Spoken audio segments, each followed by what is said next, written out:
Hello and welcome to this week's League of Legends News and Notes, where I cover the news of the 4 major regions, as well as go over my minor region power rankings and my top predictors. So in this video, like I said, it's news from the 4 major regions. Due to the splits being in full swing, not a lot's really happening. Roster moves are a thing of the past during the season. Most of the time it's kind of like recalls, call-ups, and things like that I'll mention, which Fredit Brion's the only team to actually do something, which makes sense if you have seen them play. And, you know, head coaches and things like that. There's a coaching change, I would put it here. So, all that happened was Fredit Brion recalling Gammon. Gammon was with their challenger team, the AD carry. I expect him to compete with Henna for a spot. This comes after last week. They brought up Raptor and things really didn't change. This team still plays too slow. I am not a fan of the way they play, and it has finally caught up to them.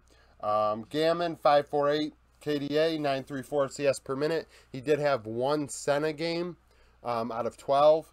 77.2 KP, which is very high. 37.6 kill share, very high. So he's clearly...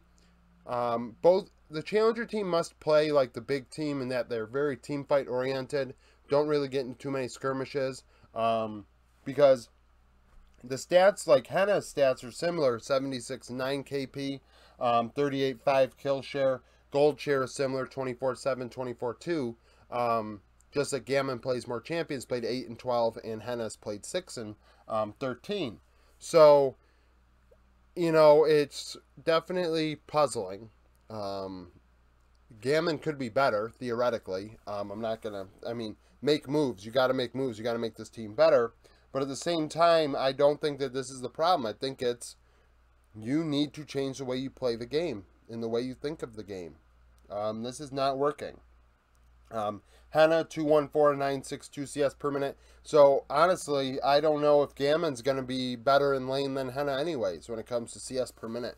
At the very least, their KP and kill shares are the same, so, he'll be used to that, but I don't know if this is going to make a big upgrade for them.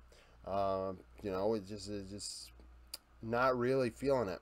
Now, another thing, VCS starts July 7th.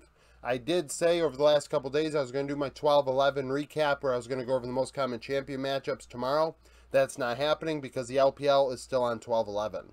So I think I'm waiting till Wednesday to figure out if the LCK and LPL do move on to patch 12-12. If they do, then I can put up the 12-11 video that day. Otherwise, we're waiting until then because obviously more matchups are going into the, spreadsheet. So that means how it relates to the VCS. Tomorrow, my VCS preview will come up instead of Wednesday. And that affects this. So, minor region power rankings. So I don't watch any of the minor regions play. If you do, comment down below with your opinions. That's fine. Scouting reports are fine with me. Just keep in mind this is 100% stats and algorithm based, and I utilize the finishing order at MSI to determine how the algorithm feels about your team. So if you had a poor showing, your region had a poor showing at MSI, then your region is being docked a bit when it comes to the algorithm to compare teams. Because if you go 8-0 in a crappy region versus, doing fairly well, third place in a very good region, you're not the same. Like, those teams could be, that third place team could be a lot better than the 8th place team based on how they fare against each other internationally. So, first place, J team, PCS is in, and all over this board. So, J team, 3-0, Uniboy went 14-1 and 14. We expect J team to be up there throughout the split. They are definitely, in my opinion, on paper, we're the best team going into PCS split, if you watched my video. Beyond Gaming, second, starting 3-0 as well. Wacko, 22-5 and 11. I believe he had a dominant Lucian game, maybe a 12-kill Lucian game. The bot lane doing very well for them. Chief Esports Club, still 8-0. They actually played today and are 9-0. But I do not utilize games from today in these power rankings. This is all for week 4, like all the week 4 games, and this is technically week 5. It will affect the big rankings on Thursday, But as far as right now, Chief Esports Club are 8-0. Aladoric went 5-1-30 at support. Very good 2 games. They continue to cruise. And as long as they continue to cruise, it's just going to boost the algorithm more and more.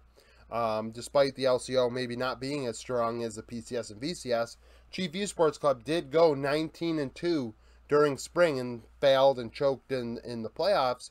But maybe they right the ship. Frank Esports, PCS, went 2-1. Karis, otherwise known as K2 last split, went 0-1-31 in 3 games.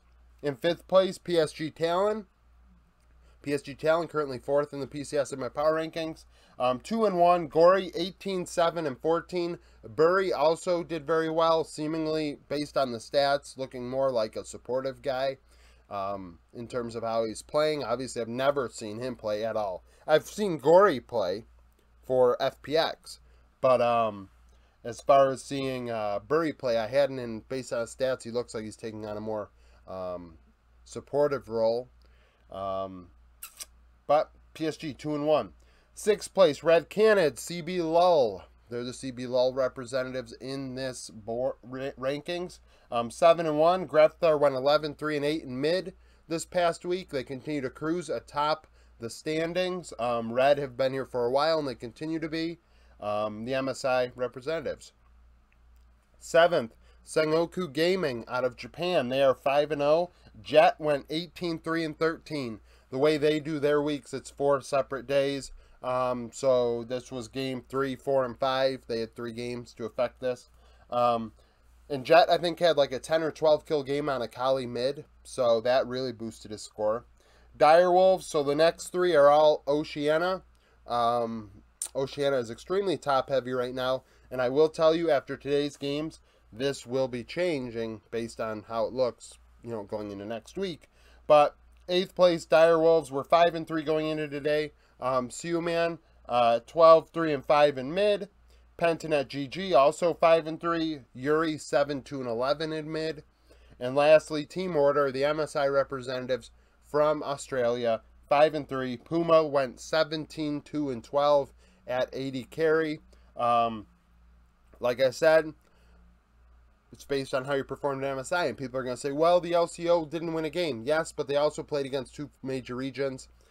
Based on how they finished and based on how they've done recently as well, you have to look into that too. Specifically when it comes to them, because they got shafted in group draw.